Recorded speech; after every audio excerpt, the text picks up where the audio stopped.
Hoje vamos falar acerca da história de Jesus, que é uma história interessante, mas um tanto triste às vezes, em muitos sentidos. Aqui temos um pequeno mapa de onde Jesus passou a maior parte de sua vida. Ele esteve algum tempo no Egito, quando ele era pequeno, quando era bebê, mas a maioria das histórias acerca de Jesus se passa nesta área aqui, em cidades como Corazim, Canaã, Cafarnaum, Betsaida, todas estas, Nazaré. Esta é a área onde a maior parte dos seus ensinamentos aconteceu. E se descermos um pouco mais, até chegarmos a Belém, e também chegarmos a Jerusalém, este é um grande lago de águas salgadas, até o mar da Galileia. A história de Jesus é a história de alguém que era pastor, alguém que conduz o seu povo. Agora, no meu país, quando eu olho para um pastor, isso não faz muito sentido, porque um pastor no meu país não coloca suas ovelhas em primeiro lugar. De fato, eles têm cães para conduzir o rebanho, quando ele passa por uma porta ou um portão especial. Os cães correm e conduzem as ovelhas de um lado para o outro.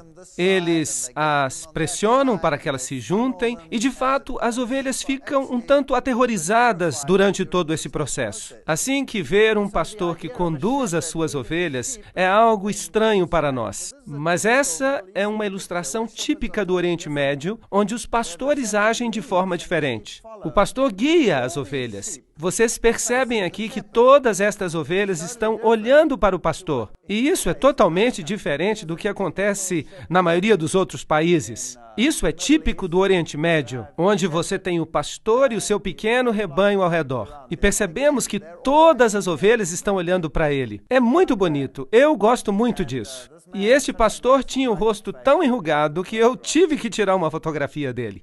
Aqui fizemos um pequeno vídeo de uma cena típica de pastor. Novamente, o rebanho está atrás e o pastor vai à frente. Elas confiam no seu pastor. Vamos ver o vídeo. Ele anda e as ovelhas andam.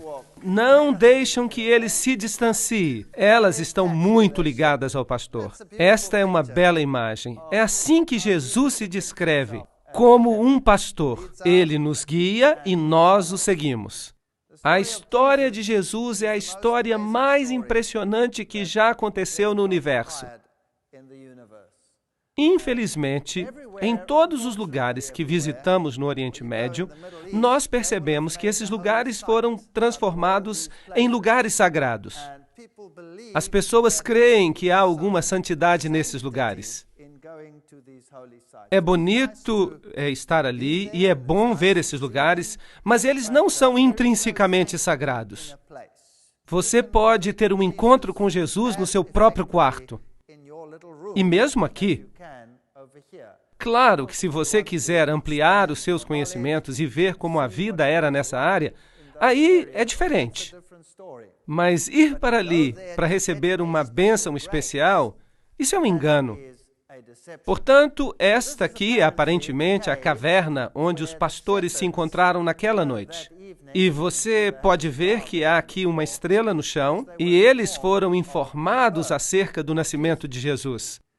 E nesta caverna, eles construíram uma igreja, com relevos ao redor e um pastorzinho neste lugar. Quando o anjo apareceu a ele para lhe dizer que Jesus havia nascido em Belém, é provável que os pastores se encontravam em um campo como este. Portanto, a época do ano não poderia ter sido 25 de dezembro, que, de fato, é uma data para o nascimento dos principais deuses pagãos, como Zeus, Osíris, Júpiter e outros. Como os pastores estavam no campo, isso significa que a época era uma época de clima ameno. Não era no meio do inverno, como seria o dia 25 de dezembro. Este aqui é o campo de Ruth, uma história linda, a história de Ruth, a Moabita, que é outra história da Bíblia que nos mostra que Deus não rejeita as nações. Apesar de Moabe ser uma nação apóstata, Alguém de Moabe aceitou a Jesus como seu salvador pessoal. Eles não o conheciam como tal, porque Jesus ainda não havia nascido. Mas eles acreditaram que o Deus de Israel era o Deus verdadeiro e que podia também ser o seu Deus. Esta é a cidade de Belém, onde Jesus nasceu. E há lugares maravilhosos ali. Alguém já foi até lá?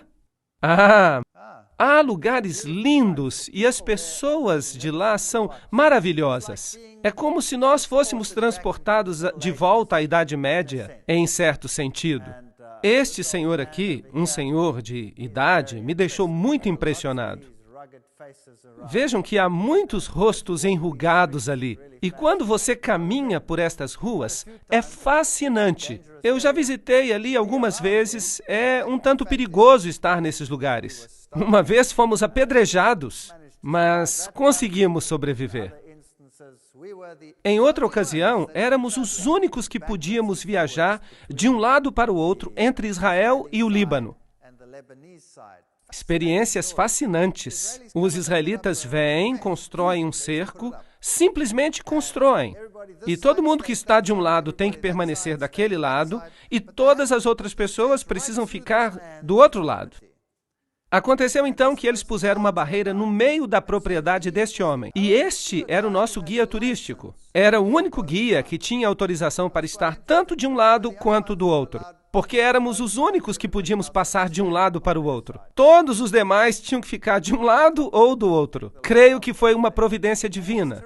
Penso que Deus estava conduzindo as coisas. E foi fantástico. Fomos a lugares onde ninguém mais podia ir porque estava tudo bloqueado. Tivemos tudo só para nós. Isso foi muito bom, porque há lugares em Belém onde não se pode nem transitar, porque há muitos turistas. E ali as pessoas precisam passar horas, muito tempo nas filas. Mas nós tivemos a igreja toda para nós, totalmente vazia. E os guias turísticos estavam desesperados por dinheiro. Então eles nos levaram a lugares onde normalmente as pessoas não vão. E foi muito bom. Assim que alguma coisa boa saiu de algo mal. Essas são cenas típicas do mercado local. Este é um açougue ou talho. Se você quiser comprar carne, este é o lugar onde você precisará ir. E há um zumbido enorme ao redor. Mas eu não acho que seja uma boa ideia comprar carne. Este homem tentou me vender o seu frango. Ele insistia para que eu lhe comprasse o frango. Assim que ele ficou atrás de nós, insistindo. E eu disse que não estava interessado, mas ele não me largava. Então, eu tive que pechinchar com ele, porque ele pechinchava comigo. Ele insistia e não me deixava e ficava correndo atrás de mim e insistia que eu comprasse o frango. E eu então disse, eu vou pechinchar com ele por esse frango. E ele foi baixando, até que ele ficou muito chateado. E então eu negociei um pouco mais e finalmente ele disse, muito chateado, que eu levasse o frango de graça. Eu disse então, eu sou vegetariano. E ele ficou me olhando, totalmente incrédulo. Ele não conseguia acreditar que isso era possível. Mas depois riu e nós nos tornamos então bons amigos. Esta é uma padaria típica e devo dizer que ao olhar o pão não parece muito quente, não é? Bem, de qualquer forma, pão é pão e se assa no forno. E ele parece bom. Mas as mulheres não podem entrar aqui, porque eles não permitem que as mulheres frequentem um ambiente inadequado onde se assa pão. Experimente dizer isso, Bazanca, lá atrás. Eu não creio que ela estaria muito de acordo. E, no entanto, esta é a famosa Igreja da Natividade, onde, segundo eles, Jesus nasceu. Nós nunca poderemos ter certeza que foram mesmo esses lugares. Alguns talvez estejam corretos. E talvez este seja mesmo o lugar onde Jesus nasceu.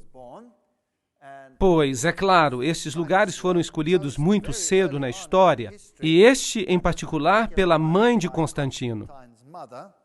E foi ela que descobriu que este lugar é o lugar. E por isso eles construíram aqui esta igreja, que era naturalmente uma igreja bizantina, o que significa que era ortodoxa, e por isso há uma tremenda desavença neste lugar, porque tanto os ortodoxos quanto os católicos reclamam este lugar para si.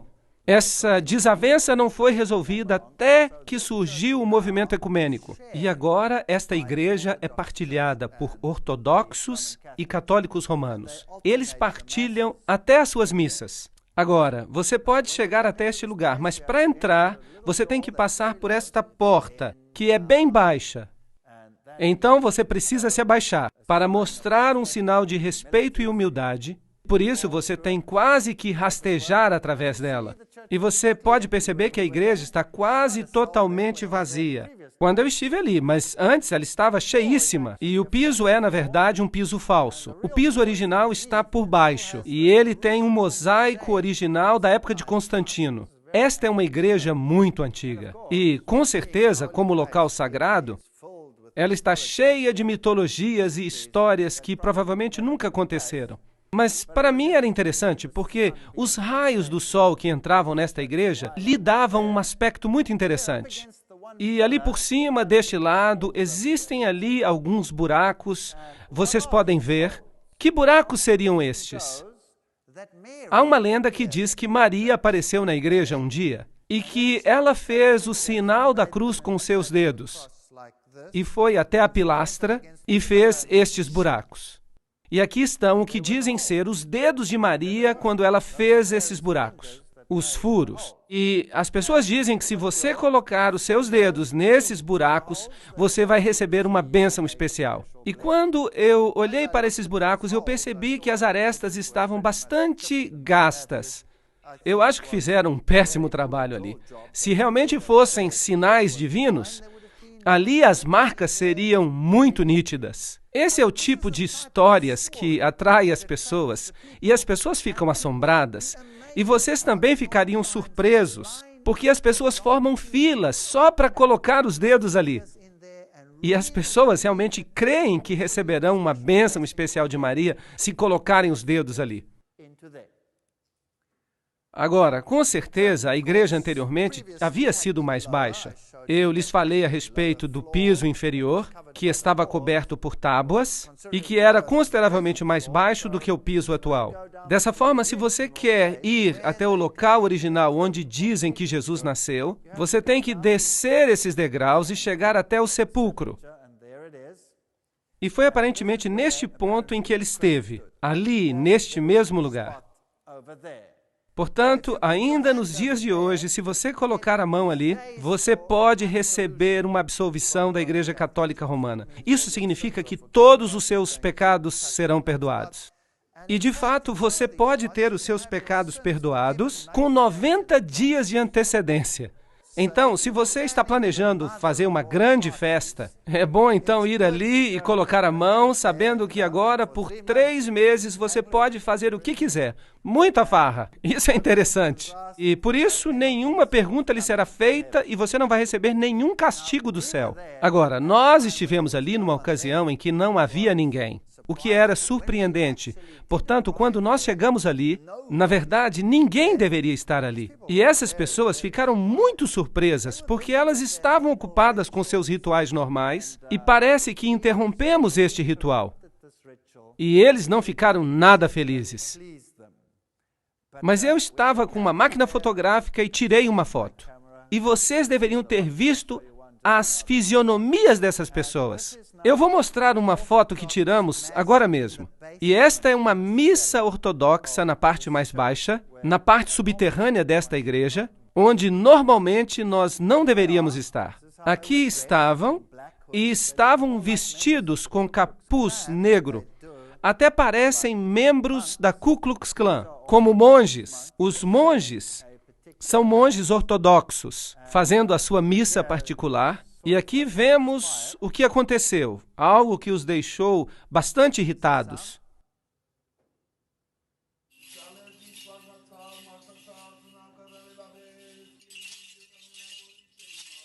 Ele está muito irritado conosco porque nós estamos tirando fotografias.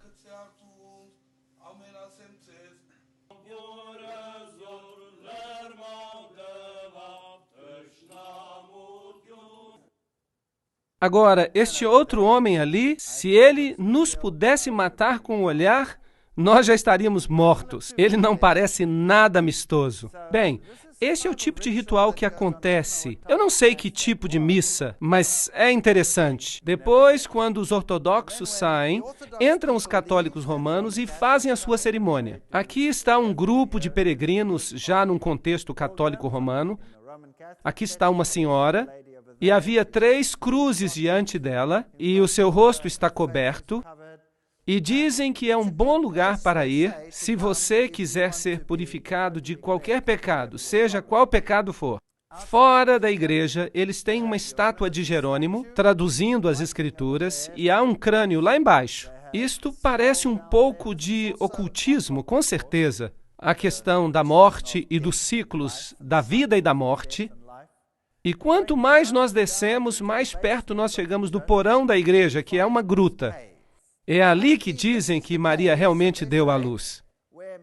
Mas você também pode notar esses arcos triplos, que são um símbolo do paganismo. E se este foi um lugar pagão, eu não posso dizer. Mas ali há também crânios que as pessoas dizem que são os crânios dos bebês que Herodes matou. Eu, particularmente, não creio que sejam. Mas isso é o que se diz. E é por isso que eu fotografei o que eu via. Em uma certa ocasião, uma bomba explodiu no lugar onde eu havia estado poucos minutos antes. Então, é um lugar muito perigoso. Vejam outra gruta. E nessa gruta também há um santuário dedicado a Maria. Porque dizem que neste lugar é onde Maria amamentou o seu bebê. E eu não sei explicar as diferenças, mas a gruta onde Maria deu à luz é uma, e o lugar onde José esperava por ela dar à luz é outro. Tudo isso é muito interessante. E quando você chega a este lugar, ele é chamado de Santuário do Leito. E você chega ali e há uma outra igreja, uma igreja construída numa caverna, um símbolo pagão.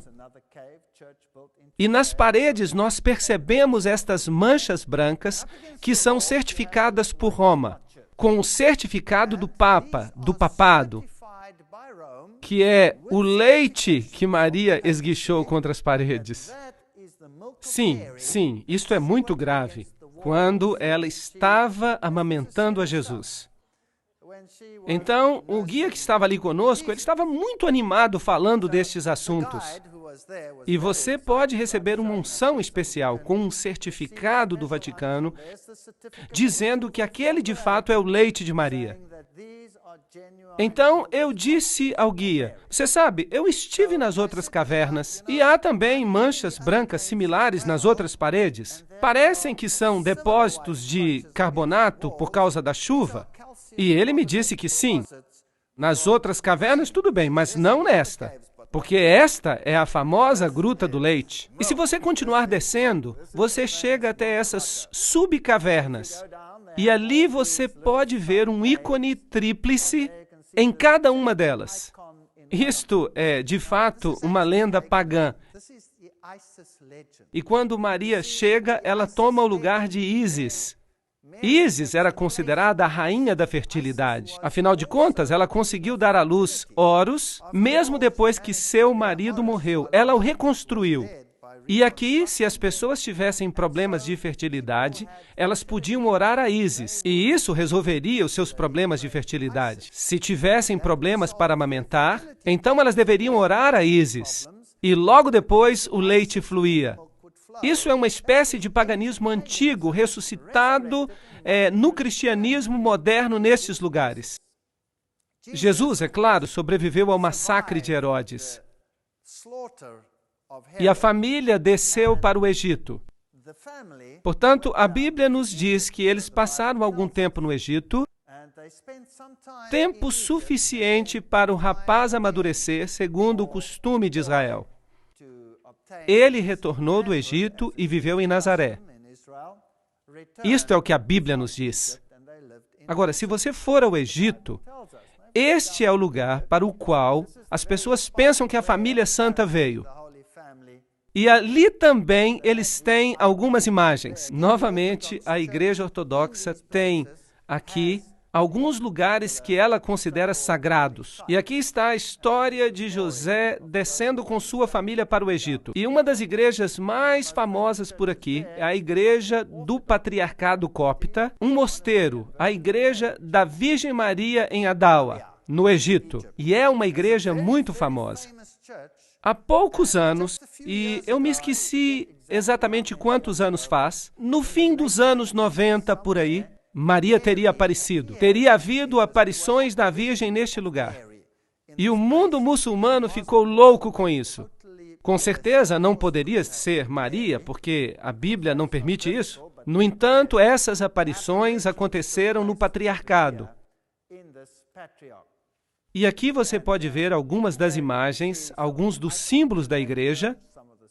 E isso aconteceu exatamente no domingo de Ramos, quando estávamos ali. Por isso, o patriarca está aqui com estas folhas de palmeira. E aqui também nesta igreja está representada a história da família santa para o Egito, a sua fuga. E eles acreditam que eles desceram ao longo do rio Nilo e permaneceram neste lugar especificamente. E é fascinante que esta igreja tem também um livro de milagres. E a igreja mantém um registro do que aconteceu. E, segundo ela, este livro, que é muito pesado, desceu flutuando no Nilo. E sendo este um lugar sagrado, as pessoas aqui são muito fervorosas e elas anelam por receber essas bênçãos. Este é o livro que veio flutuando no Nilo e estava aberto em uma página específica. É muito interessante. Este aqui é o livro. Vocês estão vendo? Vou aproximar. Há um pequeno letreiro que diz o que aconteceu. E em que página estava aberto? É um livro encadernado com metal, mas eles dizem que ele não afundou, que ele flutuou. Eles dizem que é como o machado de Eliseu.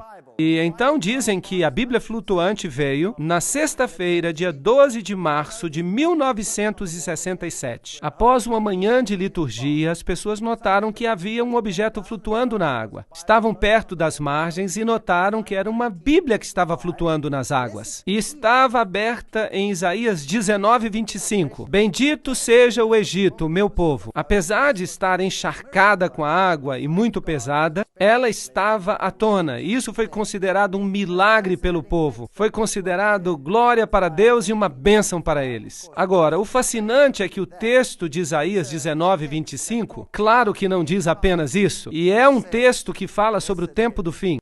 Diz que haverá uma bênção para o Egito e para a Síria e para Jerusalém, o que significa que a mensagem de Deus terá chegado até mesmo às nações pagãs e que muitos vão aceitar a justiça de Cristo. De certo modo, é uma bonita profecia para o fim dos tempos. Mas eles se ativeram exclusivamente a esta parte para dizer que eles são um povo escolhido. E é a mesma coisa que faz o Alcorão, também dizendo que os ismaelitas são os herdeiros verdadeiros e não Jacó. Este é o lugar onde veio parar a Bíblia flutuante. Agora, enquanto estamos no Egito, quero apenas mostrar-lhes um lugar que eu considerei fascinante. É um lugar que se chama a Cidade dos Escombros. É o lugar mais horrível que eu já vi em toda a minha vida. Enquanto se viaja pelas ruas do Cairo, a Grande Cairo tem cerca de 50 milhões de pessoas que vivem ali ao redor. É a cidade mais caótica da face da Terra. Não há nada parecido com ela. É o Armagedon que vai acontecer. Mas vocês podem imaginar os despojos, os escombros, a porcaria e o lixo que a cidade produz? Agora, em condições normais numa cidade, o que se faz com o lixo? Leva-se para fora da cidade. E se incinera, ou seja o que for. Mas vocês conseguem imaginar 50 milhões de pessoas vivendo num ambiente como este? E essas pessoas tomam os seus entulhos, o lixo, e o levam para a área pobre. E jogam o lixo nas ruas. E há pessoas pobres que buscam no lixo o seu sustento. Vivem no meio do lixo dentro da cidade. Há, de fato, uma cidade de lixo dentro da cidade. E se você tira fotografias, eles ficam muito aborrecidos. Por isso que as minhas fotos aqui não ficaram boas.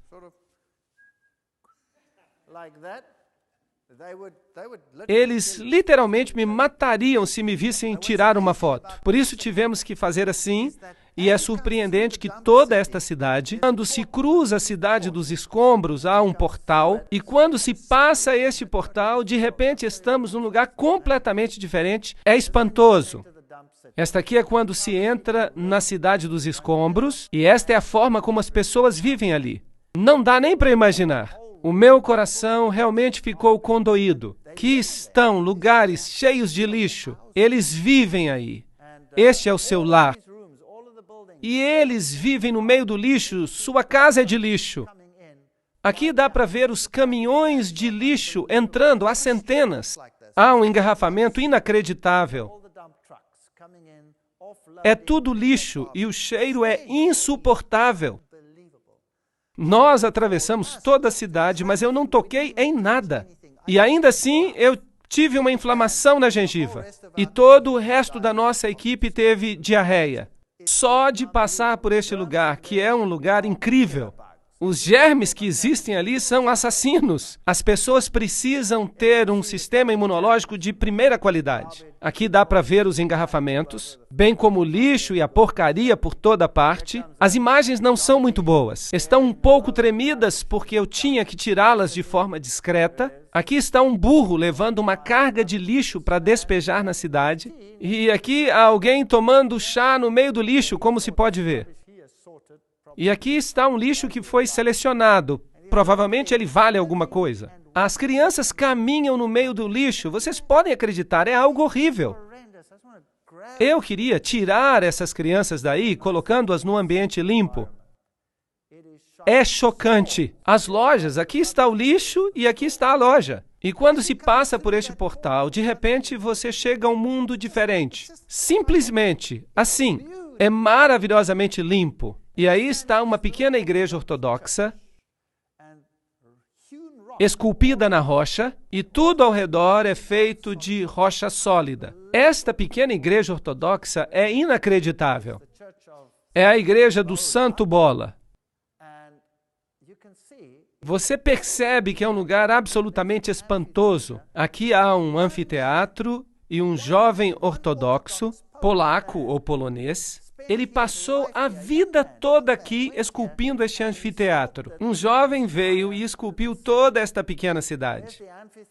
E aqui está o anfiteatro que ele esculpiu, provavelmente com a ajuda do ambiente. E este é o homem. Ele fez todo o trabalho que você viu.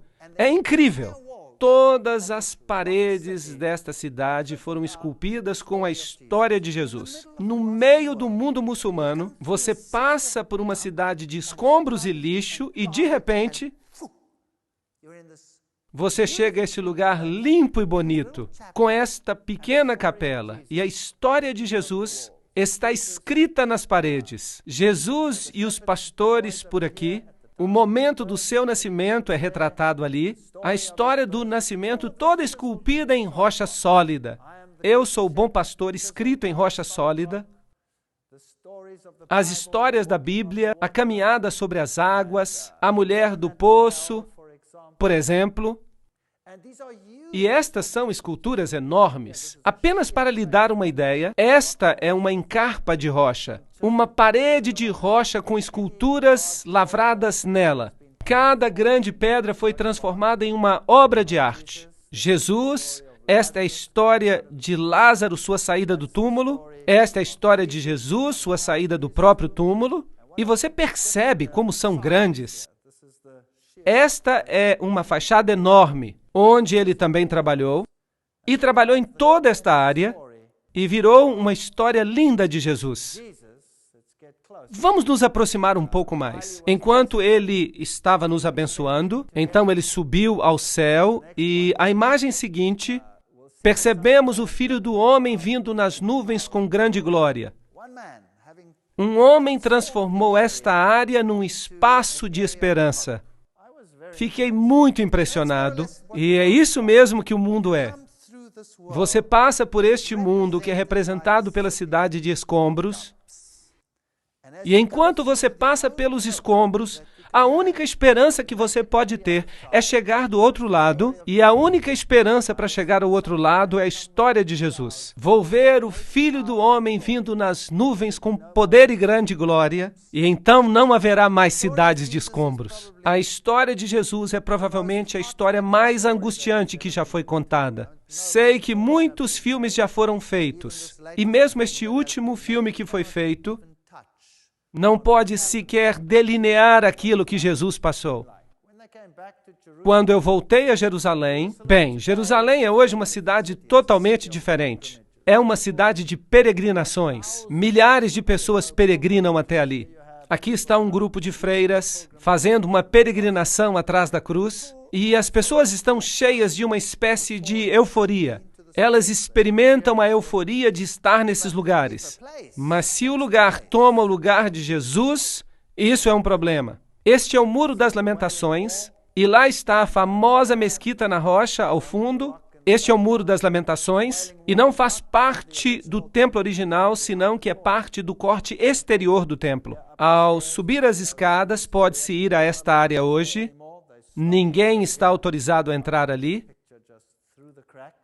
Esta é uma réplica do templo como ele seria, uma coluna enorme que faria parte do templo, e ela nos dá uma ideia do tamanho original do templo.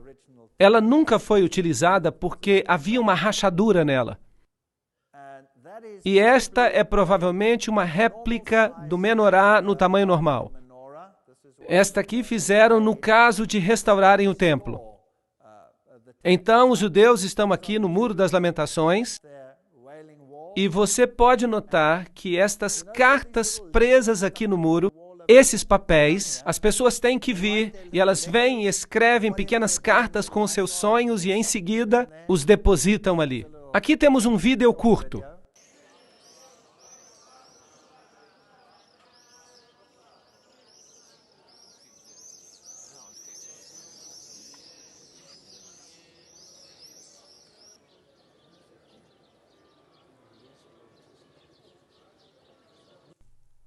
Sabem, quando eu olhei para todas estas coisas, para estes judeus sinceros, em pé, na frente do Muro das Lamentações, mostrando reverência para com o muro, eu me perguntei a mim mesmo, se eles apenas conhecem a rocha, sem compreender a rocha da salvação.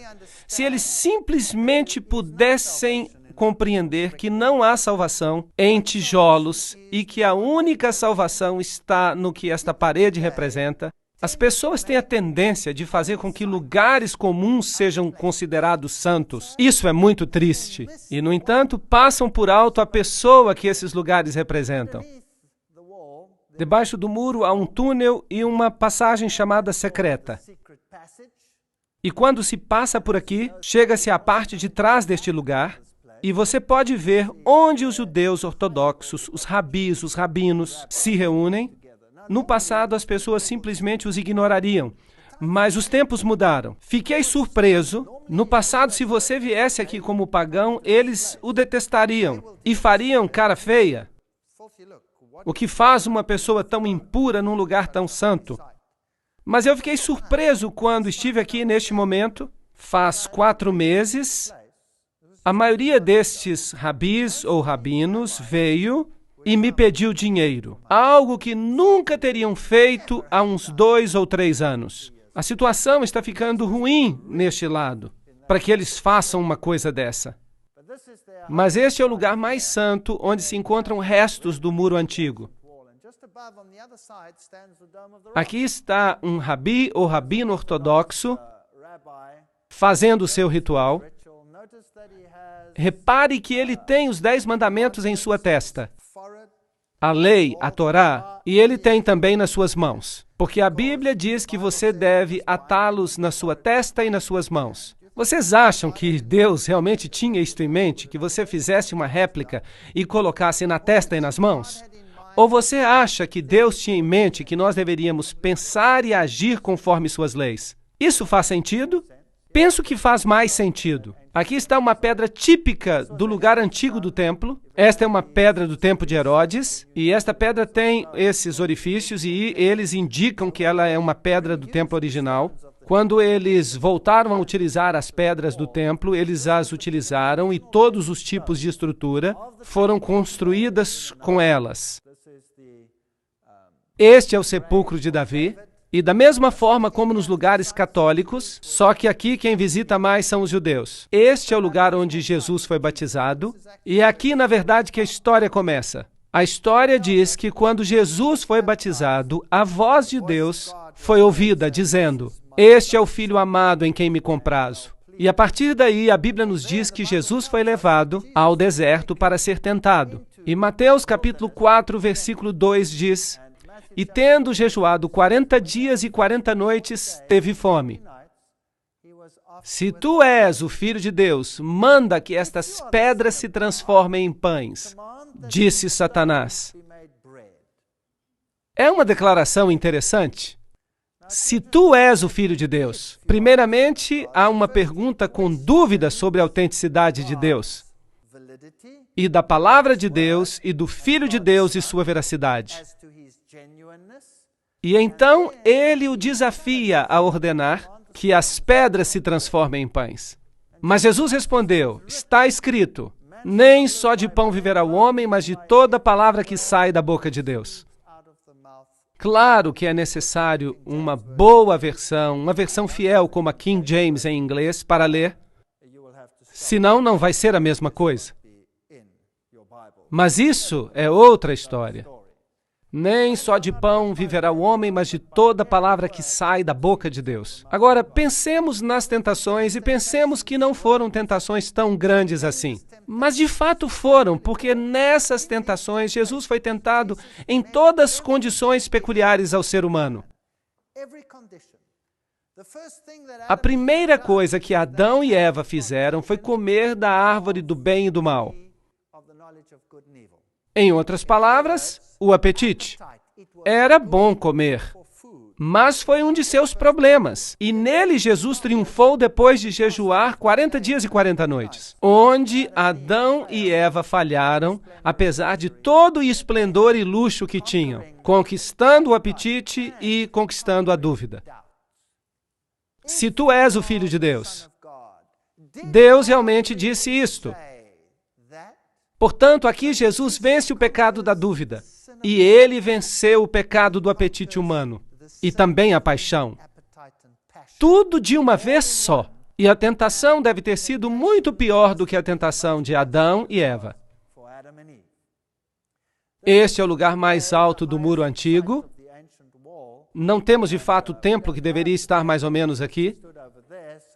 Portanto, originalmente, o diabo deve tê-lo trazido a algum lugar por aqui, onde está o muro, e ele o convidou para que ele se jogasse daqui abaixo. Vamos a este lugar aqui para termos uma noção da altura. E a segunda tentação é: se tu és o Filho de Deus, novamente a mesma declaração, pergunta duvidosa, lança-te daqui abaixo, porque está escrito que aos seus anjos dará ordens a teu respeito, e estenderei a minha mão para que não tropeces em pedra alguma. Respondeu-lhe Jesus: também está escrito, não tentarás o Senhor teu Deus. Esta é a segunda grande tentação do homem. E é uma realidade triste. Se escutamos as conferências anteriores, vamos compreender que este é o pecado que a maior parte da humanidade está cometendo. O pecado da presunção. Imaginem duas pessoas que estão tentando resolver uma crise que acontece do outro lado da estrada. E uma dessas pessoas atravessa e diz: eu sou filho de Deus e Deus vai me proteger. Atravessa para o outro lado da estrada. Mas outro vem e diz: Deus existe e há uma crise do outro lado. Ajuda-me a cruzar esta estrada. E ele corre para o outro lado da estrada. Os dois, pelos padrões externos, são absolutamente idênticos. Mas a diferença é que um age com presunção e o outro age com fé. Percebem como as duas coisas estão de fato muito próximas?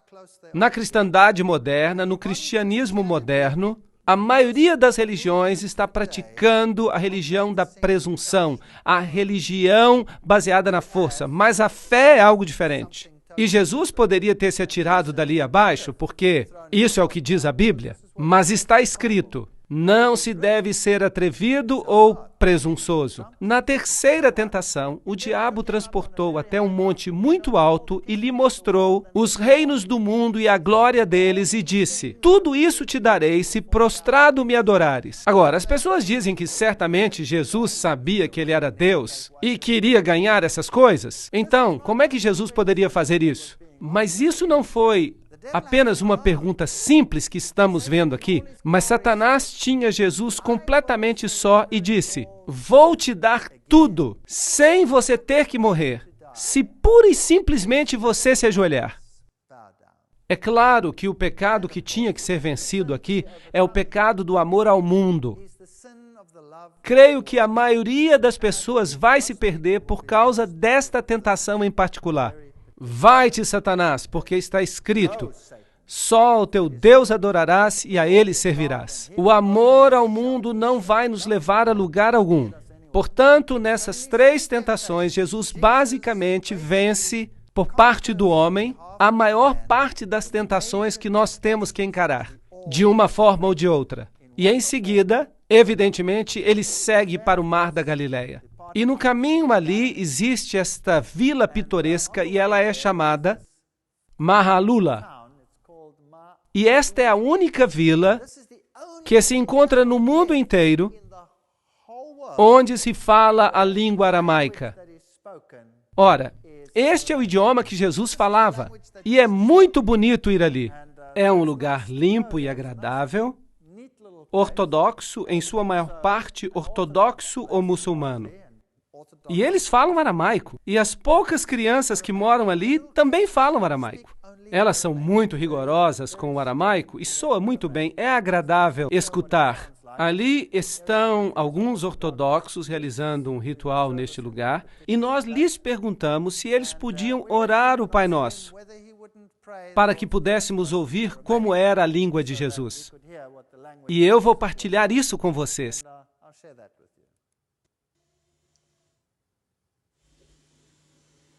أبو ناحتي بشمو يجكتاش يشماخ يثالي مالكاخ جثكن إيروتشاخ يخ بشمو تشيب على رعا أبيح لحماح أخو اليوماح وفر ليحتي يوثاح يخ من غفر لتمخت عن ميناح ولو فاشتخل الناح بشغل بيوثا بيس حصل الناح مشيدا.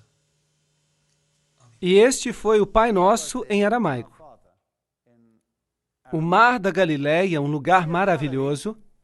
Este é supostamente um dos lugares, porque não é o único, um dos lugares onde as bodas de Caná podem ter ocorrido. E vejam aqueles jarros ali. É como se você estivesse vendo os jarros originais. Como este.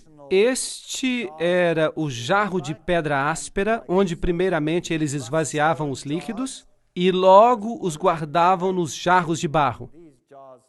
Esta é a cidade de Jesus. Este é o lugar onde realmente Jesus realizou a maior parte da sua obra e onde fez a maior parte das suas pregações. A cidade de Cafarnaum. E eu vou levá-los até lá na próxima parte.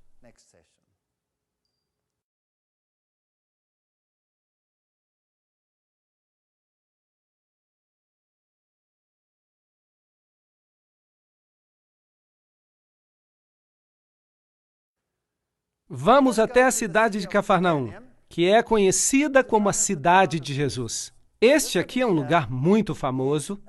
Quando você olha, não parece nada especial, mas em cima disto há um edifício construído. Você pode ver as pilastras de concreto ao cimento e o piso.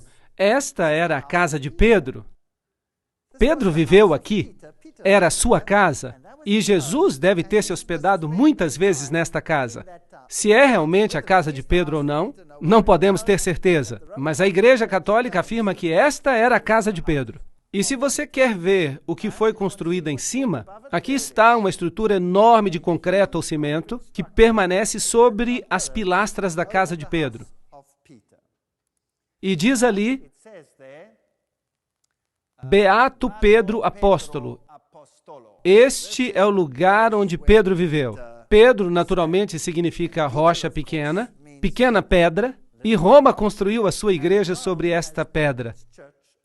E ali está uma estátua de Pedro, do lado de fora, com um peixe do seu lado, e esta é a estátua gigante de Pedro.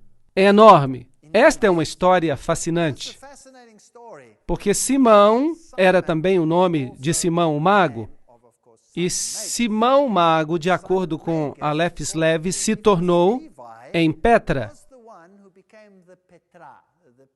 Pedro, que se tornou a base de todo este sistema. E, em outras palavras, ele se tornou uma espécie de sumo sacerdote. O sumo sacerdote dos imperadores romanos. Se eles estão aqui honrando a Pedro, o apóstolo, é muito duvidoso. Talvez eles estejam honrando mesmo a Simão, o feiticeiro, o bruxo, o ocultista. Mas a igreja construiu esse edifício enorme sobre a casa de Pedro. E ao pé da estátua você pode ver símbolos de peixes e todas estas coisas, e eles dizem que este é Pedro, o apóstolo. Um pouco mais longe, à distância, há uma sinagoga. Portanto, aqui há um enorme edifício de cimento ou concreto, com esta enorme estátua de Pedro, e quando atravessamos a estrada, há uma sinagoga remanescente, provavelmente a sinagoga onde Jesus mais ensinou. E há ali uma placa enferrujada que diz, século I, a sinagoga branca, a sinagoga de Jesus. Sabem, se eu fosse construir um edifício cristão grande, não seria no lugar onde Jesus passou a maior parte do seu tempo. Porque construíram numa casa, que provavelmente é a casa de Pedro, não se tem certeza, talvez seja, porque as Escrituras dizem que quando eles saíram da sinagoga, foram até a casa de Pedro, e esta casa está em frente, é possível, mas talvez seja a casa do lado, quem sabe, mas é possível. Agora, esta é a sinagoga onde Jesus realmente ensinou. Aqui está uma outra pequena vila, assim que Cafarnaum era uma cidade e a outra era Corazim. E depois, então, temos o que resta de Corazim, não é muito. Algumas ruínas estão ali. Essas são as cidades que Jesus amaldiçoou. E Jesus disse que os milagres que tinham sido feitos nelas, se eles fossem feitos em Sodoma e Gomorra, e em Sidom, essas cidades teriam aceitado a mensagem. Mas vocês tiveram uma grande oportunidade. Jesus caminhou por essas cidades e não aceitaram. Aqui há um famoso lugar santo.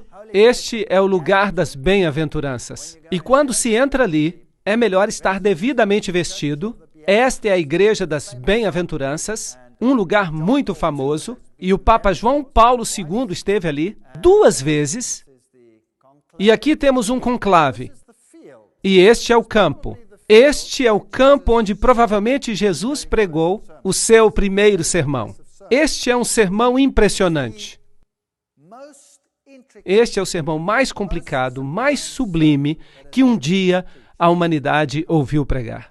E a maioria das pessoas hoje menciona este sermão equivocadamente, em extremos terríveis. As bem-aventuranças, Mateus 5, 3 a 10.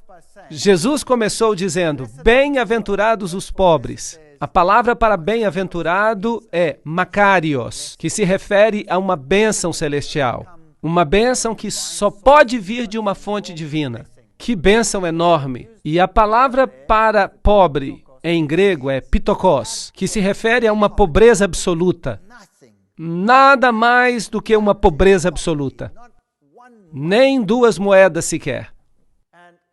E ele começa o seu sermão, e os judeus estão sentados ali há centenas, à espera de que ele se anuncie como Messias. Que diga, eu sou o Messias. Vocês são o povo escolhido de Deus. E eu vim para livrar vocês do jugo romano. Vocês se levantarão e serão os maiores no reino dos céus. Era isso que eles esperavam.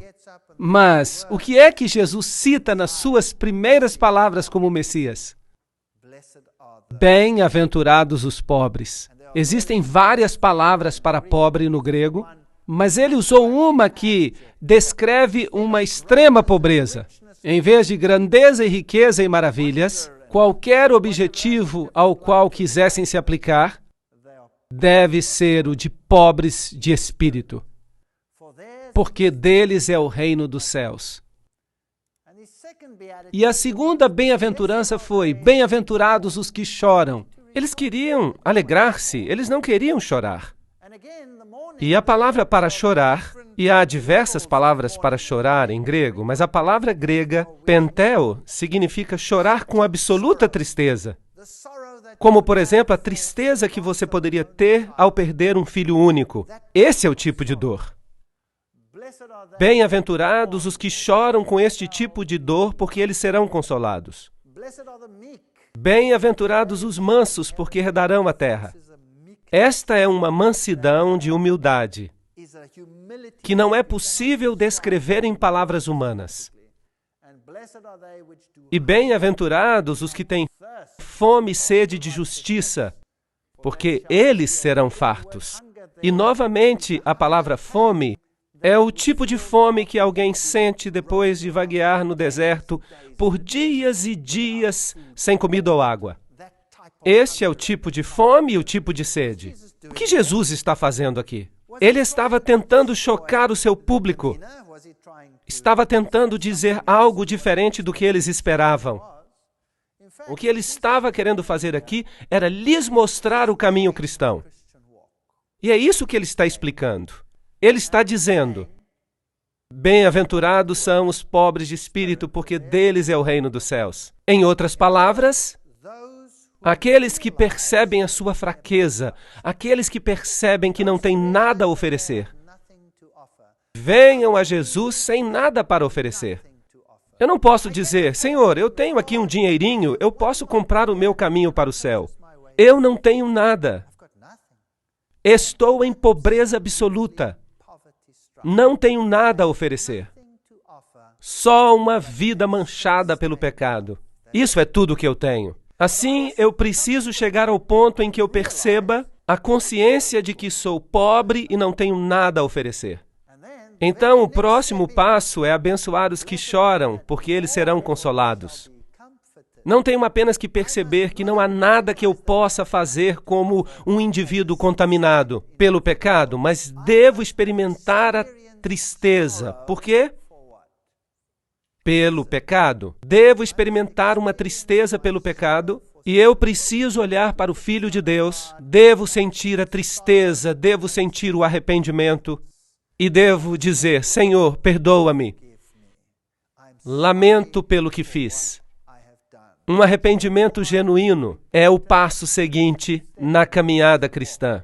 Bem-aventurados os mansos. Depois que você percebe a sua fraqueza, uma vez que você percebe que você é o responsável pela morte do Filho de Deus, uma vez que você tem experimentado uma tristeza verdadeira, não há mais tempo para você ficar em um alto pedestal pensando que é melhor do que os outros.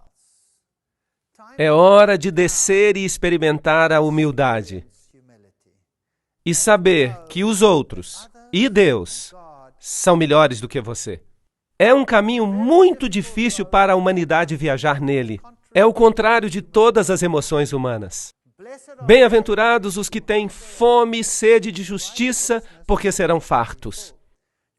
A caminhada cristã não termina quando percebemos que somos pecadores, ou quando estamos tristes e humildes. Ela tem que continuar em um processo conhecido como santificação. Significa: Senhor, muda o meu caráter perverso. E Paulo diz: eu preciso crucificar o velho homem cada dia e devo pedir a Deus para me transformar. E eu tenho um modelo perfeito que é Jesus Cristo. Por isso devo dizer: Senhor, transforma-me à tua imagem, que eu possa realmente refletir a ti. Desejo ser como tu és e menos como eu. Porque realmente eu me encontro numa situação bastante lamentável. Esta é a caminhada cristã. Mas qual é o passo seguinte? Depois de fazer isso, então você poderá ser misericordioso, porque está escrito: alcançarão a misericórdia. Percebem? Nós temos a tendência de pensar que nós somos melhores do que os outros. E por isso nós nos tornamos críticos. Um dos maiores problemas da igreja é o senso crítico, não é verdade? Você sabe que aquela pessoa faz uma coisa ou outra e você sabe que aquele jovem está metido em drogas. Quer dizer, o que você esperava? Afinal de contas, os pais dele são assim ou assado? Em vez de você saciar a fome, olhando para si mesmo, olhe para você mesmo, veja quão miserável você é. Mas você pensa que eles são piores do que você. Por quê? Porque você não tem piedade e compaixão por eles. Do mesmo jeito que Deus teve piedade e compaixão de você. Não é isso do que se trata? Por isso Jesus diz que uma vez que você tenha chegado a esta estrada, uma vez que você tenha experimentado o arrependimento, uma vez que você tenha sentido tristeza pelos seus pecados, e uma vez que você tenha descido do seu pedestal, uma vez que você tenha pedido a Deus que o transforme e seja misericordioso, então você conseguirá ser misericordioso e ter compaixão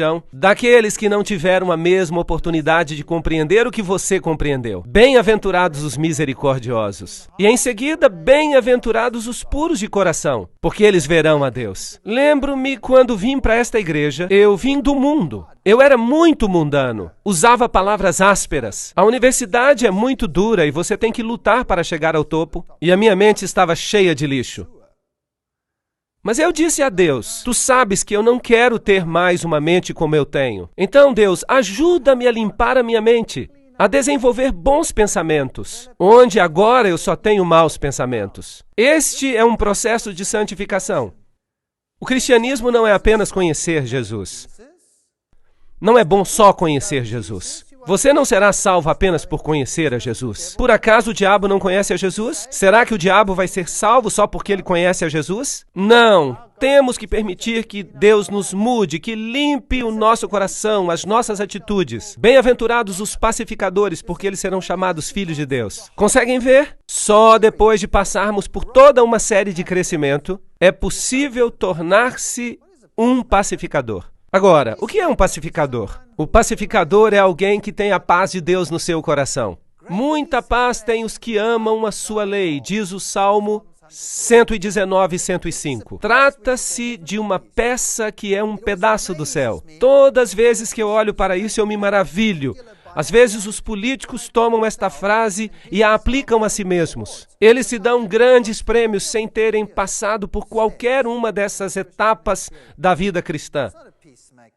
Mas eles não são pacificadores, porque um pacificador é alguém que fez as pazes com Deus. Aí é um pacificador.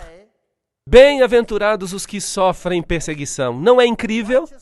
Por causa da minha justiça, porque deles é o reino dos céus. Qual é a última coisa que o Senhor menciona aqui? Qual é a última bem-aventurança? Benditos os que são perseguidos. Em outras palavras, se você passar por este processo, se você sentir tristeza pelo pecado, se você pedir perdão, se você permitir que o Senhor lhe mude a vida e o coração, se você estiver disposto a descer do seu pedestal, e se quiser a paz de Deus no seu coração, isso será uma irritação para o mundo.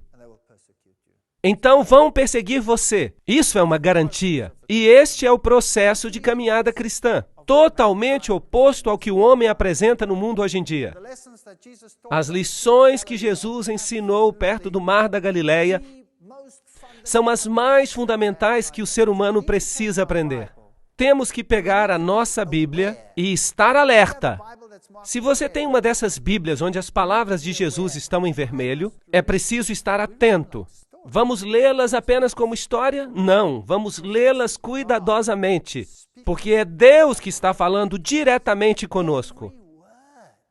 Cada palavra é um dom de Deus. Cada palavra, mesmo os mas e os pois, estão em seu lugar por razões específicas. Por isso é preciso prestar atenção àquilo que Jesus ensinou.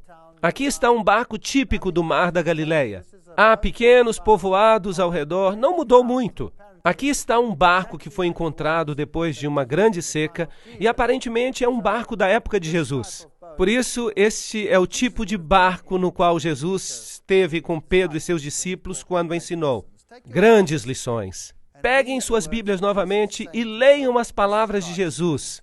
E diga a você mesmo, Aqui está Deus me falando. Há poder nestas palavras. Este aqui é o túmulo de Lázaro, é o lugar onde Lázaro esteve. É um túmulo escuro, obviamente, e hoje em dia é considerado santo. Mas imagine que neste lugar Jesus chamou um homem morto em faixas para fora do seu túmulo e provou que a ressurreição e a vida está nele. E ele fez isto um pouco antes de ir a Jerusalém. O último ato da obra de sua vida. E enquanto ele se aproximava de Jerusalém, você pode imaginar o que se passava pela sua mente? Esta é a cidade de Jerusalém. E várias portas da cidade antiga ainda estão lá. Quando você desce esta colina, percebe aqui construída a Capela das Lágrimas. Foi construída com uma gota de lágrimas. E quando você entra na Capela das Lágrimas, ela tem esta pequena luz no topo. E há a figura de uma galinha, com a representação de uma mãe galinha que reúne os seus pintinhos. Porque Jesus disse, Jerusalém, Jerusalém, quantas vezes eu quis ajuntar os teus filhos, como a galinha ajunta os seus pintos debaixo das asas. Mas tu não quiseste. São palavras famosas de Jesus. Jerusalém, Jerusalém, que matas os profetas e apedrejam os que lhes são enviados. Quantas vezes eu quis te ajuntar como a galinha ajunta os seus pintos debaixo das asas, mas tu não quiseste. Nada mudou, o mundo continua a ser exatamente o mesmo. Este é o lugar onde ficava o templo antigamente, mas hoje há aqui a Mesquita da Rocha. Há um interessante detalhe arquitetônico aqui. Este é o portão de Damasco. E os arqueólogos querem nos fazer crer que a parede não está mais no mesmo lugar onde ela estava nos tempos antigos. Mas isto é muito significativo, porque os católicos romanos, eles têm no interior das muralhas o Gólgota. Mas a Bíblia diz que Jesus foi crucificado onde? Do lado de fora das muralhas. Agora, isto é muito significativo. Onde Jesus foi crucificado? No Gólgota católico ou fora da cidade? Agora, aqui há uma porta no topo e o que aconteceu aqui foi que um tubo se arrebentou e os judeus tiveram que escavar para escoar a água. E à medida que eles escavavam, eles foram descobrindo esta porta, que é a porta de Damasco. E você pode perceber que ela está justamente abaixo, em frente da nova porta. Portanto, é óbvio que o muro deve ter sido feito no mesmo lugar, certo? Portanto, isto é muito interessante. O muro está no mesmo lugar. E quando você entra neste lugar, esta é a porta de Damasco. E estas devem ser as pedras por onde Jesus andou e também onde Paulo caminhou. Portanto, se você caminha aqui, você está caminhando exatamente no lugar onde Jesus caminhou. E esta é a porta de Uda. São portas fascinantes. Portas do Sul, conhecidas como Portas de Uda, que praticamente não existiam até recentemente. Foram construídas no período do Segundo Templo. Ou seja, no primeiro século. Eu não gosto muito de usar AEC antes da Era Comum. Até o primeiro século CE, ou seja, Era Comum. Em português dizemos antes de Cristo e depois de Cristo. Depois de Cristo, essas portas forneciam acesso ao interior do templo. E as portas de Uda foram usadas muitas vezes por Jesus. Elas ainda estão fechadas hoje, elas fazem parte do novo muro e da nova construção, de modo que Jesus não deve ter caminhado por estas escadas. Aqui está um homem muito interessante, uma ilustração bonita. Ele estava com o seu burro e eu pensei que seria uma boa imagem, então tirei uma foto. Foi um grande erro que eu cometi. Este homenzinho pulou nas minhas costas e me sacudiu como se eu fosse um pano velho, na esperança de que alguma coisa caísse dos meus bolsos. E eu acabei recompensando-o pelos seus esforços. E então veio o meu amigo e pensou que isso daria uma boa foto. E eu fiquei do lado rindo, enquanto ele tirava a foto, e o homem fez exatamente a mesma coisa. E começou a lhe dar golpes nas costas. E ele o sacudia como se fosse um pano velho. E o meu amigo então me perguntou, por que você não me disse isso? E eu disse, é que eu estava querendo ver o show, e por isso eu não pude avisar. Isso aqui é o que se vende nas ruas de Jerusalém. Este é um vendedor de alfarrobas. Ele tem uma grande jarra nas costas com o suco de alfarrobas. E quando você se aproxima, então você pode tomar um copo deste sumo ou suco. Este é um setor judeu muito diferente. Aqui está um moinho velho, com crianças pequenas, judias. Há muitos conflitos neste país. Esta é a velha cidade de Davi, que foi o lugar onde eles cerraram Isaías em 2. Será que você consegue imaginar isso? Alguém sendo cerrado vivo? Que povo cruel! E esta é a igreja ou construção que fizeram em cima do grande cenáculo, onde houve a última ceia, como se diz. E este aqui é o Getsemane. Agora, se você quiser ir ao Getsemane, você tem que escolher qual deles, porque há dois. Este aqui é o Getsemane ortodoxo, e está construída esta enorme igreja ortodoxa nele, e ao lado, um pouco mais afastado, está o Getsemane católico. E do lado de fora há estas enormes oliveiras, e se diz aqui que estas oliveiras são descendentes daquelas onde Jesus foi orar. Lembram-se que Jesus disse ali, a minha alma está cheia de tristeza até a morte, ficai aqui e velai comigo. Mateus 26, 38. Pai, se queres, passe de mim este cálice, mas que se faça a tua vontade, não a minha. E apareceu-lhe um outro anjo do céu que o fortalecia, e entrando em agonia, orava mais intensamente, e o seu suor se tornou em gotas de sangue. Grandes gotas que corriam até o chão. Lucas 43, 44. Há muitas críticas hoje ao filme A Paixão de Cristo. O título do filme não é muito agradável para mim, mas, no entanto, retrata o sofrimento de Jesus, sem ser bíblico. De fato, não conseguiram representar devidamente o sofrimento de Jesus. Eu não vi o filme, mas eu mesmo tenho lido bastante sobre isso e eu posso lhes dizer que Jesus sofreu tremendamente. E a história bíblica é um tanto dispersa. Precisamos juntar as peças para compor a história e realmente entender o que aconteceu com ele. O que se passou com Jesus no jardim foi que ele tinha tanta ansiedade que os vasos sanguíneos da sua pele se romperam. Esta é uma condição médica que ocorre algumas vezes ainda hoje. E é muito raro que alguém sobreviva a esta condição. O estresse e o trauma são tão grandes quando os vasos sanguíneos se rompem por ansiedade que as pessoas normalmente morrem. Portanto, o que deve ter acontecido aqui é exatamente a mesma coisa. E Jesus podia ter morrido aqui, mas apareceu um anjo do céu e o fortaleceu, para prepará-lo para o que estava por acontecer. A Bíblia nos diz que nessa noite os discípulos o abandonaram e fugiram. Marcos 14, 15. Todos o abandonaram. Este é o Getsemane católico, apostólico romano. E aí está, mais uma vez, a famosa pedra onde se diz que ele orou e suou gotas de sangue. Agora, é preciso lembrar que o paganismo também é louco por pedras. O paganismo tem grutas famosas, pedras famosas, e as pedras formavam uma parte muito importante do paganismo. Mas também nas histórias da Bíblia, os patriarcas também fizeram altares de pedra. Mas eles não adoravam as pedras. Eles cultuavam a Deus, mas utilizavam as pedras como altares de sacrifício a Deus, que eram um tipo do sacrifício de Cristo. É uma história completamente diferente. De modo que aqui está aparentemente uma pedra santa onde prenderam a Jesus. E estes devem ser os degraus por onde o levaram, porque eles dão no templo de Caifás, se vocês quiserem chamá-lo assim. Porque não é bem um templo, é mais um palácio. E aqui está uma representação ao lado, como se Jesus tivesse sido conduzido por esses degraus, com cordas, mas a Bíblia não menciona isso. Hoje, esta igreja católica romana foi construída neste lugar. E provavelmente este é um lugar arqueologicamente correto. E aqui estava o assento do sumo sacerdote, que nesse ano era Caifás. Agora, aqui há uma confusão na Bíblia, porque quando trouxeram a Jesus, o levaram a Anás. Agora, Anás era o sogro de Caifás. E ele era o sumo sacerdote anterior. Portanto, como a fama de sumo sacerdote ficava na família, naturalmente, então, o sumo sacerdote do ano anterior, mais velho, era ainda honrado como sumo sacerdote, embora não fosse mais o sumo sacerdote.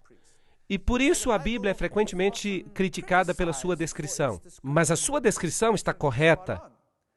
E alguns críticos dizem também que ninguém como Caifás de fato existiu. Bem, finalmente eles encontraram o seu sarcófago, com o nome de Caifás, sumo sacerdote, sobre ele. Portanto, isto é histórico também. Então, quando olhamos para o julgamento de Jesus, a Bíblia menciona 7 julgamentos de Jesus. O que é fascinante, porque o número 7 é o número de Deus. Mas não se percebe isso com a leitura casual dos evangelhos. Sobre estes 7 julgamentos, é preciso analisar os 4 evangelhos e associá-los cuidadosamente aos acontecimentos, porque nem todos os julgamentos estão em todos os evangelhos. Alguns se concentram em Pilatos, outros se concentram no julgamento de Herodes. Jesus foi primeiramente levado a Anás. Primeiro a Anás. E ali houve um julgamento perante Anás. E foi ali que o servo de Anás o atingiu no rosto. O feriu no rosto, porque Anás perguntou a ele o que estava fazendo, ou o interrogou acerca do que estava fazendo. E Jesus disse, não fiz nada em segredo. Que pergunta era essa? Porque Jesus sempre havia pregado na sinagoga. Então o servo de Anás o feriu no rosto. Então este foi o primeiro julgamento de Jesus.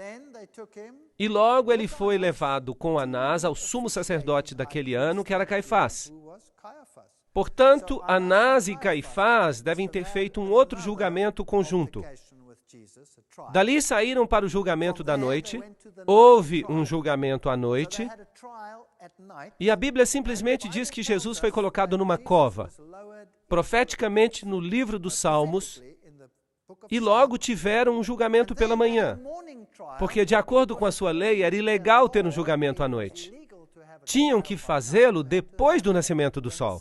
Portanto, houve um julgamento com Anás, houve um julgamento com Caifás e Anás, houve um julgamento à noite por parte do Sinédrio, e depois reuniram mais uma vez todo o Sinédrio e fizeram outro julgamento pela manhã. E então acharam que Jesus era culpado e o levaram em seguida a Pilatos. Pilatos fez a sua análise, mas não quis tomar a decisão sozinho. E por isso enviou a Herodes. E Herodes fez um julgamento, mas tampouco quis decidir sozinho. E o enviou de volta a Pilatos. E houve então um julgamento final, quando Jesus foi entregue aos judeus para a crucifixão. 7 julgamentos ao todo. Portanto, este é o primeiro lugar onde Jesus esteve. Hoje, com certeza, é um lugar famoso, onde Pedro é novamente honrado. E Maria, com a imagem de uma deusa. E a caminho para a capela da manjedoura, do Santíssimo Sacramento, o pátio, o calabouço. Este é o lugar onde os presos eram mantidos durante a noite para o julgamento. E esses são os buracos nas rochas. O que era normalmente feito era que seus braços eram colocados aqui, de modo que umas mãos passavam por aqui, outras passavam por ali, e em seguida eram amarrados e ficavam pendurados de frente. Agora, se os judeus consideravam que alguém era culpado, eles tinham o direito de castigá-lo com açoites. Mas a pena capital, a pena de morte, era um direito exclusivamente romano. Eles precisavam obter permissão dos romanos. Isso era uma lei romana. Mas César lhes permitia castigar com açoites aqueles a quem consideravam culpados. 3 chicotadas pela frente e 3 chicotadas pelas costas. E eles consideraram a Jesus culpado, como a Bíblia relata, e impuseram nele cerca de 26 chicotadas no peito. É possível, embora a Bíblia não mencione. E aqui está um calabouço, onde eles deixavam as pessoas e eram colocadas ali nuas. E aqui estão algumas cruzes bizantinas na parede, o que mostra que os primeiros cristãos reconheciam este lugar. A pessoa então era baixada a este calabouço. Em outras palavras, ficava em escuridão total.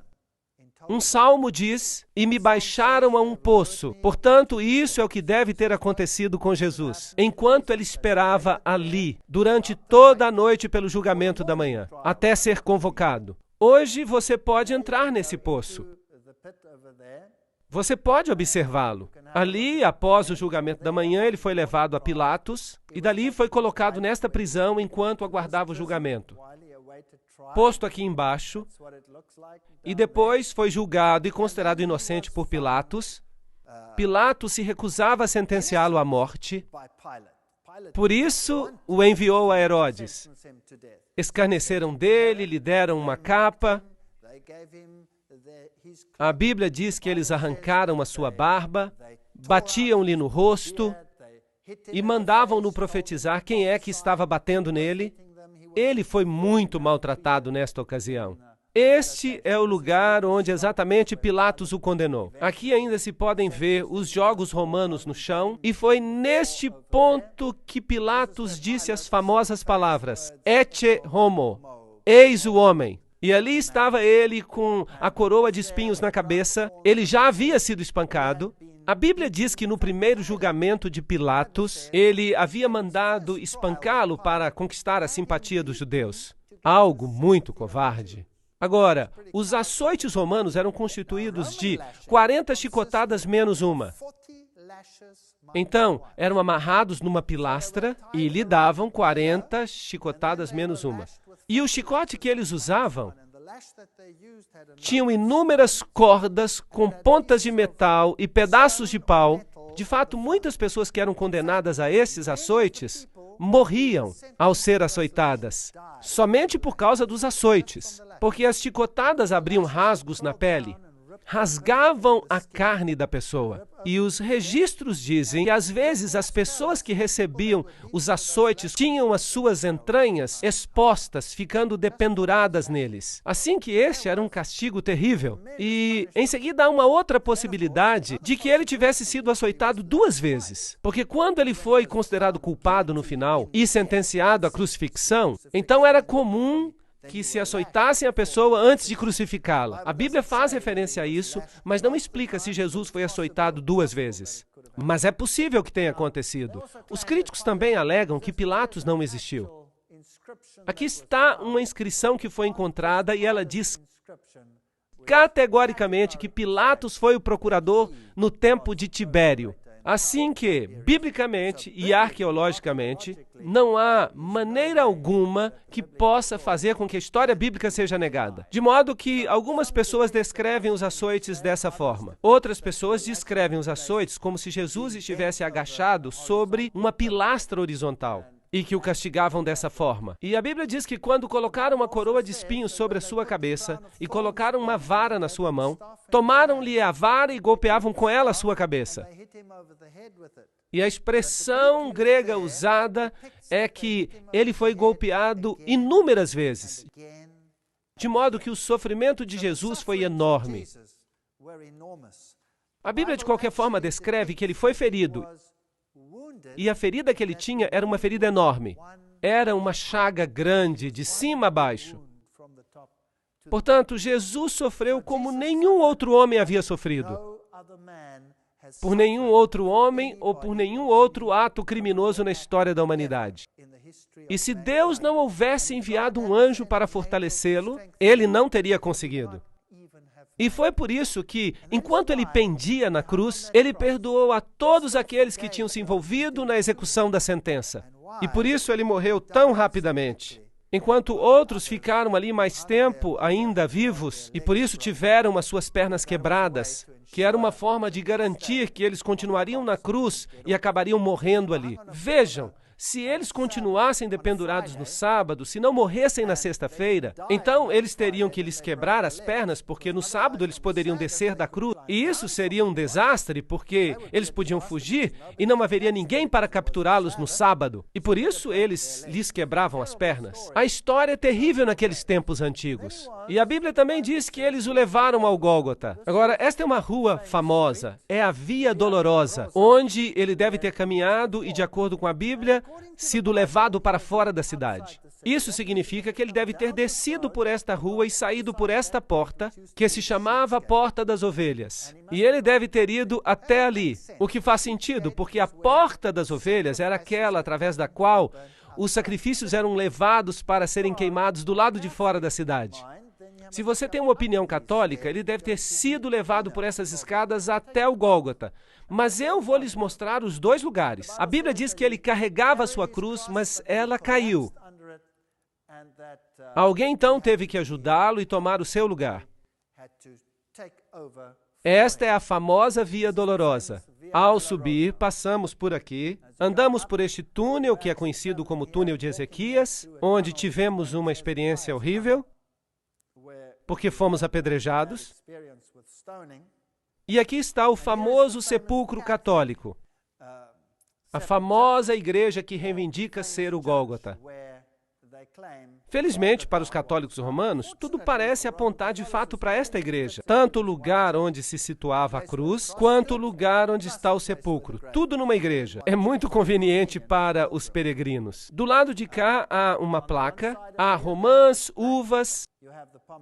As romãs e as uvas, exatamente como você teria no tempo de Baal. Exatamente as mesmas. Muito interessante, pequenas anomalias pagãs neste lugar.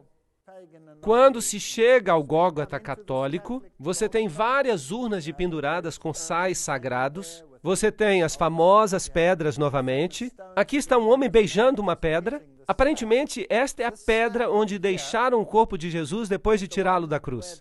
Aqui está o famoso sepulcro onde se pode entrar. Aqui o lugar onde ele foi supostamente enterrado. E este é então um lugar sagrado. Se você entra ali, você então paga ao sacerdote e ele lhe dá uma bênção e você fica absolvido por um certo número de meses. É de fato um lugar muito pequeno e a Bíblia nos diz que havia uma pedra enorme que era rolada em frente do local, mas aqui é um lugar bem pequeno e é o local onde eles dizem que está o sepulcro, como se pode ver. Pode-se dar uma volta e se ter uma noção do tamanho. Percebem-se aqui as velas e é tudo muito pequeno, isso é tudo. Isso é tudo que há para ver. Se você subir as escadas da igreja, então você chega a um local onde as pessoas ficam muito reverentes. E aí estava o Gólgota. E eles têm todas essas estátuas de Jesus com Maria e as mulheres à volta e muitas outras, com ouro, prata e brilho. E há um lugar bem aqui onde dizem que se encontrava a cruz. Agora, há um outro Gólgota ortodoxo, e dentro da mesma igreja você pode escolher se você quer colocar o dinheiro num lugar ou no outro. Você pode escolher. E quando você entra nesse lugar, então você tem uma bênção especial. Algo que ninguém gostaria de perder. Por isso, eu e o meu amigo fomos ver o que era. E aqui está uma pedra que eles dizem ser a pedra do Gólgota. Logo ali na igreja, eles dizem que esta é a caveira. Portanto, este é o famoso Gólgota católico romano que recebe a maioria dos peregrinos do mundo. Se você sair pela Porta das Ovelhas, que hoje se chama Porta do Leão, mas no tempo antigo se chamava Porta das Ovelhas, se você sair, e lembre-se que o muro está provavelmente no mesmo lugar onde estava o muro antigo, segundo a arqueologia, então você tem um problema, porque este Gólgota católico está dentro da cidade. Mas a Bíblia diz que ele foi crucificado fora da cidade. A salvação é para todos. Não é só para uns poucos selecionados dentro da cidade. E assim, quando você sai, você vê esta pedra enorme, que ainda hoje tem o rosto de uma caveira nela, e em cima hoje há um cemitério muçulmano, e é chamado o lugar da caveira. De fato, isso era uma pedreira. Fascinante. Esta é a pedreira de onde Salomão havia cavado as pedras que ele usou no templo. Fascinante. Na verdade, todo este vale, e ele é parte de uma montanha que continua desde a direita até a esquerda, e que finalmente formou o monte onde estava o templo. E é provavelmente neste lugar onde Abraão provavelmente simulou um tipo de morte do Filho de Deus, através do sacrifício que ia fazer de Isaac. Mas Deus disse, você não tem que prover o seu filho, eu vou enviar o meu. E este é de fato o mesmo monte. Que fascinante! Assim que faria sentido que Jesus morresse no topo dessa colina. Deus é amor. Porque Deus amou o mundo de tal maneira que deu o seu Filho unigênito para que todo aquele que nele crê não pereça, mas tenha a vida eterna. João 3,16. Fora, bem próximo, na base da montanha, está uma tumba com um jardim. E em seguida tomaram o corpo de Jesus e o envolveram com linho e especiarias, da maneira como os judeus costumavam sepultar. E nas proximidades do lugar onde foi crucificado havia um jardim, e no jardim havia um sepulcro, que nunca havia sido utilizado para enterrar a ninguém. Isso é o que a Bíblia diz. Portanto, é totalmente diferente do local que está dentro da cidade. Portanto, há um jardim fora da cidade, e ainda hoje este belo jardim existe, mas a palavra jardim na Bíblia significa uma espécie de fazenda, um vinhedo, e aqui há um velho lagar para uvas, portanto faz sentido, e ainda hoje é um belo jardim. E ali, após escavarem para a construção de uns edifícios, eles descobriram este lugar. E vejam, é interessante observar que aqui há algumas tumbas, e em frente aos túmulos há um pequeno muro, e fizeram um sulco, e colocaram uma pedra redonda para que pudessem rolar à frente da tumba. E se você olhar para baixo, também pode olhar para dentro da tumba, para o outro lado, e há uma tumba que foi um pouco escavada. Portanto, ela ainda não estava concluída. A Bíblia diz que a tumba não estava ainda acabada e que ninguém havia sido enterrado ali. E a Bíblia diz que os discípulos se agacharam para ver o que estava lá dentro, para que pudessem olhar. E eles podem ter olhado por aqui e passado por aqui e veriam que a tumba estava vazia. Portanto, isso se encaixa perfeitamente com a descrição bíblica. Também neste jardim há esta erva, ela cresce por aqui, dela fazem uma droga que pode anestesiar, e era misturada com vinho, e assim anestesiavam as pessoas enquanto elas estavam na cruz, mas Jesus se recusou a beber dela. E este é um pastor metodista que ministra neste lugar. Esta é uma pedra típica. Este é o túmulo de Herodes, um dos poucos sepulcros intactos deste tipo hoje. O de Jesus era provavelmente similar. Portanto, aqui é provavelmente o lugar do jardim da tumba. Há um pequeno sulco à frente onde teria estado uma grande pedra redonda que teria sido removida. Isso faz muito mais sentido para mim do que o outro Gólgota. E dentro se vê que as pessoas de fato acreditam que é um lugar santo. E por isso elas vêm aqui para orar e ser reverentes. Tudo bem, mas está escrito aqui, ele não está aqui, ele ressuscitou. E isso para mim é o âmago da questão. Ele não está aqui, ele ressuscitou. O meu Deus, eu não tenho que buscá-lo num lugar sagrado ou entrar em algum buraco. Ele ressuscitou. Posso falar com ele aqui mesmo. Posso caminhar com ele onde quer que eu esteja, porque ele me pode ouvir. Porque ele é a ressurreição e a vida. Quem crê em mim, ainda que esteja morto, viverá. João 11:25. Porque pela graça sois salvos por meio da fé. Efésios 2, verso 8. Sabem, uma religião que se baseia em formalidades é muito vazia, uma vez que se tenha experimentado a Jesus Cristo. Aqui está o Monte das Oliveiras, a Capela da Ascensão, uma pequena capela, e aparentemente este é o lugar de onde Jesus subiu aos céus. E esta aqui é a famosa Porta de Ouro. Ela está entijolada e bem lacrada, e do outro lado há uma escada que leva para o topo do monte, onde está a Mesquita da Rocha. E aqui estão as sepulturas dos homens mais ricos do mundo muçulmano. E eles acreditam que quando Jesus voltar, e ele virá para cá, e essas portas de ouro então irão se abrir. Bem, eles não acreditam que é Jesus, para eles é Enamadi, o Messias. Bem, então para os judeus é o Messias, para os cristãos é o retorno de Jesus, e então esta porta se abrirá.